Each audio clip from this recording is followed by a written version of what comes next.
এক রঙিন গ্রামে একটি ছোট্ট ইঁদুর থাকত। সে তার বন্ধুদের নিয়ে অনেক খুশি ছিল। সে একদিন ভাবলো, আমার বন্ধুকে ফোন দে। এমনকি ফোন দিয়ে বলল, বন্ধু তুমি গ্রামে আসবা? তারপর গ্রামের ইঁদুর শহরে গিয়ে শহরের ইঁদুরকে গ্রামে নিয়ে আসলো। তারপর গ্রামের ইঁদুর খুশিতে দৌড়াইতে দৌড়াইতে গেল অনেক। তারপর তারা জমিনে গিয়ে ফসল খেলো, yummy yummy yummy yummy yummy. তারপর শহরের ইঁদুর শহরে ফিরে এলো, এসে চিন্তা করলো, আমার বন্ধুকে ফোন দেই। এমন আমন্ত্রণ জানালো তাহার বন্ধুকে। তার বন্ধু শহরে আসলো। আসার পর তারা মানুষের হাতে দৌড়ানি খেলো।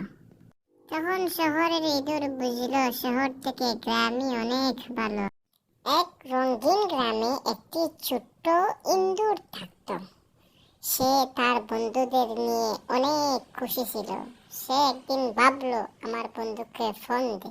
এমনকি ফোন দিয়ে বলল, বন্ধু তুমি গ্রামে আসবা?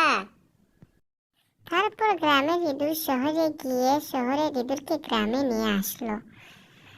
তারপর গ্রামের ইঁদুর খুশিতে দৌড়াইতে দৌড়াইতে গেল অনেক।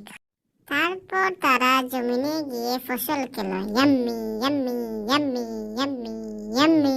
তারপর শহরের ইঁদুর শহরে ফিরে এলো, এসে চিন্তা করলো, আমার বন্ধুকে ফোন দেই। এমন আমন্ত্রণ জানালো তাহার বন্ধুকে।